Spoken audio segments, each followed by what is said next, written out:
We'll begin with an update, though, on what's been happening at the Saudi embassy in Tehran, which has been pelted with Molotov cocktails in response to Saudi Arabia's execution of a prominent Shia cleric.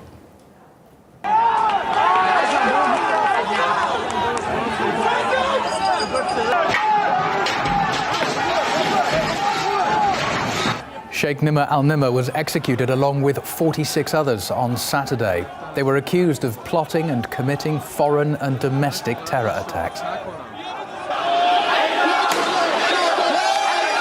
Angry mobs also attacked the Saudi consulate in the Iranian city of Mashhad, throwing petrol bombs at the compound. RT's Paula Sleer reports from the Iranian capital, Tehran. Protesters seem to have broken into the ground floor of the embassy. They were throwing Molotov cocktails. They tore down furniture, they tore documents, and they also tore flags. They managed to bring down flags in front of the building. The police managed to disperse the crowd by firing tear gas. Police have managed to cordon off the building. The protesters have been forced out, and the Iranian Foreign Ministry has issued a statement calling for calm and calling for protesters to respect the property that belongs to diplomatic communities. So certainly a lot of anger fueling the whole situation. Al-Nimr was an outspoken critic of the Saudi government. He called for respect for Shia minorities and demanded a Shia autonomy if rights were not respected. He was arrested several times before being sentenced to death. Al-Nimr also organised anti-government rallies in 2011 and 2013. Iran has warned Saudi Arabia of divine revenge for his death, with the killing adding further pressure to already tense relations between the two countries. Iran, as the leading Shia Muslim power in the region, has a long history of disputes with Saudi Arabia, which is led by a hardline Sunni monarchy. Governments have accused each other of supporting terrorism, and some of those allegations relate to the Syrian conflict, where the countries back opposing sides. Saudi Arabia is a close US ally, whereas Iran has strongly opposed Washington's influence since the 1979 revolution there. Both states are major oil producers, but both have conflicting strategies within OPEC. The killing of Al-Nimr has also stirred anger in other Shia communities.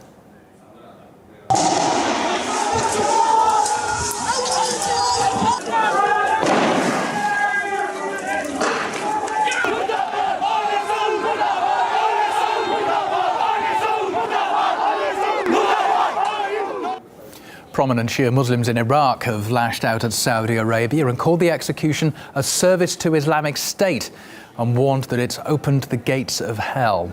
In Lebanon, the execution was labelled a grave mistake.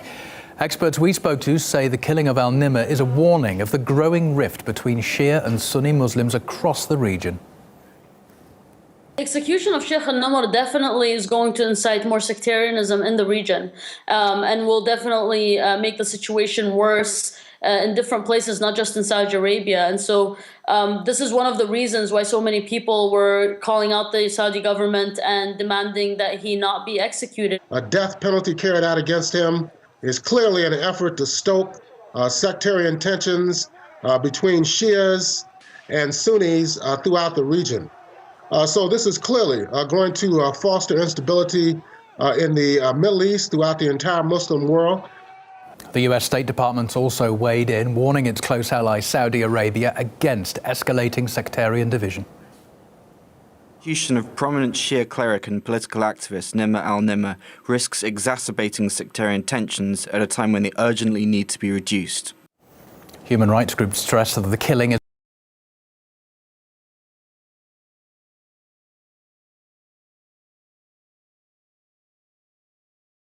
Riyadh's poor human rights record's been in the spotlight on numerous occasions. One woman was beheaded for witchcraft and sorcery back in 2011. Another was jailed for a campaign against a ban on female drivers. And Raif Badawi, a blogger, was sentenced to 1,000 lashes and 10 years in jail for insulting Islam on the internet. However, Saudi Arabia was recently appointed to chair a panel at the UN Human Rights Council, a decision that was widely dismissed as hypocritical. The head of the American-Iranian Council believes the US needs to take a much stronger stance against Saudi Arabia's policies. Saudis obviously is out of control these days. They go to Yemen, they go to Bahrain, they kill the Shia leaders, they kill the Shias, and that has to stop. I think the U.S. government has to make it very clear to the Saudis that that cannot continue. Saudis are now out of control. And unfortunately, I have to say, Saudis being a U.S. ally and doing all that it is, that they are doing, I think it's making the Americans look very bad.